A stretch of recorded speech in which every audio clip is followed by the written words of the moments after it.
You know, everyone who DQ'd should be here. They should be here right now. I agree. Grinders bracket. There is a $750 pot bonus. Oh yeah, that is a big one. That's a big sell. There is a lot of money here on the line today. Getting into it, Clune versus Tyler, some Sonic versus some Aegis, and boy, this is one of those matches. And we're already right into it. Is this Ken versus Spargo? Hello? All right, no, this is definitely something different. We got the down to up air conversion already. We are trapping Sonic, just applying that pressure already. And now this is the case with the Sonic matchup. Aegis, I would want to say confidently very wins against them because they have the speed to match. They have the just aggressive oppression to just kind of put Sonic in his place.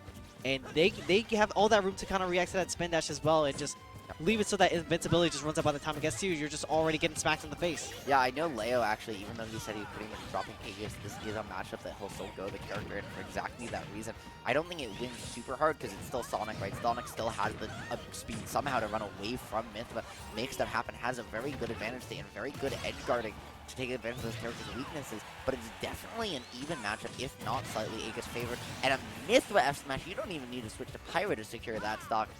Trying to make it happen. Clune just trying to use those iframes for an F Smash read, not managing to make it happen, but this is going to be a very fast pace of play for two players who can play at a speed very few people in Ultimate can. Yeah, and you know that Tyler pilots the characters so well, having phenomenal switch recognition between both of them, and that's the main important thing you need to know with this character, is when to know when to use Mythra, when to use Pyra as well in certain situations, and these F Smashes as well. It is such a strong move, such a strong burst object you can just throw out. And just throw out like a whip punch, much like that with that F Smash, just trying to call it out that run-up approach. And his spacing around all of these attacks always, he's picking the perfect option every single time. Tyler, the #1 in New Hampshire and one of the best players in all of New England. He doesn't travel as much as some of the other ones do, so you aren't quite as familiar with his name, but this man plays Aegis, plays Roy at a speed like few people can in terms of just the way he makes decisions, pushes buttons, such incredibly impressive stuff. And like it feels like even as fast as Clune is, living to 170 with Aegis is so difficult. It feels like he just already made 4 decisions by the time Clune makes 1. Yeah, and Tyler already 4 steps ahead, just like you said, just knocking down that second stock with an up smash. And there's the empty hop, still continuing the turn with the backup, just setting with the up air, just not capitalizing out with the up B, which is what I really like. You know, you would think, oh, I'm just done with the combo, I just ended with up B. No, I can set up this juggle situation and kind of continue it as well. But Clune looking to continue his advantage state over here. But there's the empty hop throw, kind of just shutting that all on down. Trying to run up with the down tail as well, but there's the spin attack to kind of combat. And the S smash to try and get that 2-frame going online. We are pushing things back to the ledge, so we might see this ledge trap going situation, but it is Tyler's turn at the bat right now. Beautiful opportunity there. Tyler just stopping, waiting, seeing what Clune takes. Clune also just saying, I'm going to take a breather, I'll take a breather. Let's just reset here. So good stuff from both players, playing patient, not opting to overextend, and rather resetting. And Clune just trying to find a second stock on Tyler. Their percents are similar, but it's not in great SDI from Clune, managing to say, oh, I got hit by that one, but I'm going to use my drift plus some SDI, get out of this, get behind you, maybe find a stock, but somehow Aegis going to make it back, and Clune is opting for the safer ledge traps. I respect it, but you have the ability to homing attack and take that and secure that stock. Still manages to, but now you have to find your way out of the corner against an Aegis at kill percent. This is one of the scariest positions in the game. The one benefit is your Sonic, so it is really hard for Tyler to stay a Pyra against you.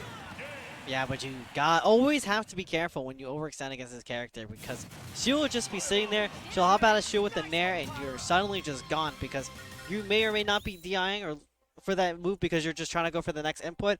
But we're going right to a game 2, and Clune really has to kind of shut down Tyler's aggression, this speed that's coming at him, because this is so overwhelming.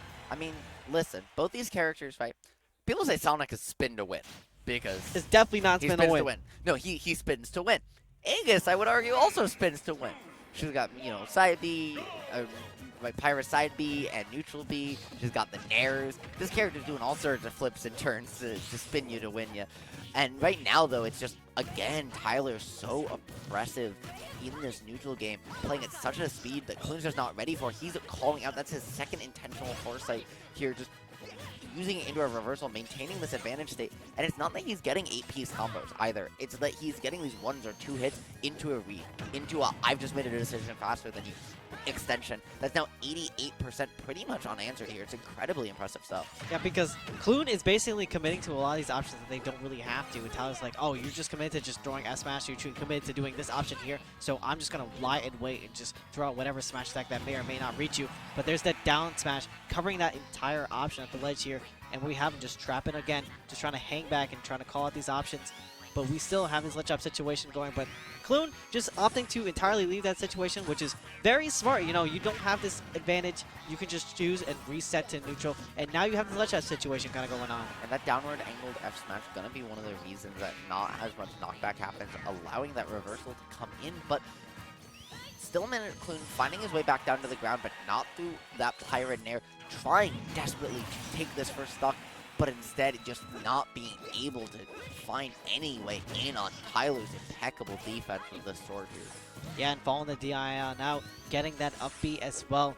You have Tyler just keeping that phenomenal space between him so he can just react to these spin dashes, and having these techs online, not going to be able to just get tripped up by the spin dashes. Trying to go for the down tilt Lightning Buster big, but that move still has a few screws loose, but we're sending Tyler to another dimension with that F smash, and now we are back to this nice and even game, and the up air ladders, they are continuing, and he's looking to continue them so much more.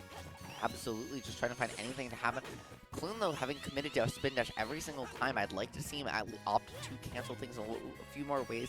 I like that jump out there, but he does also have down air as an option, and trying to mix up these spin dashes, but Tyler just in not pushing anything, right? Not pushing anything, I think is one of the most broken things you could do. When you don't push a button, you have access to every option. And Tyler's using that to his full advantage, just letting daring Clune and saying, hey, I have a lead, come hit me, and I'm just going to catch your approach every single time. Yeah, and there's that foresight coming in clutch, knowing that Clune just wants to land with the move and just throw it on out. But you can't be matched on Sonic Shield like that, but the overextension almost costing him an entire stock with that Pyra S smash as well. I don't think I've ever seen Pyra F smash not killed before. Well, when you're on town, when you're on the other side of the entire side of the screen, maybe it will not kill you know. But we have this F tilt just setting up for this situation with this phenomenal lead right now, and you have the pivot F tilt just trying to extend off of it as well. But Clune just trying to get a reversal out of the situation. He does land the spin dash, but Tyler is just still swinging for these fences, and he's just not able to land. Yeah, so where Clune has found the stocks he has is often when Tyler is making one of those rare mistakes, when Clune manages to maintain an advantage state, not able to do so because Tyler just said, okay, I'm going to stop playing aggressive. I'm going to stop giving any openings. I'm just going to catch you. Again, catch your approach every single time. Mythra has good enough frame data and is fast enough to do so, and I am making, like, it was like 4 decisions for every decision. He was playing so many steps ahead that he was like, wait, why am I trying to hit you? Why am I trying to make decisions on what you're gonna do? Stand here. I can just look at you. And sometimes if I just instead of walking towards you, if I just stand here and just stare at you, you're gonna beat yourself. Yeah, you just which is kind of basically what we saw in this situation. I know you're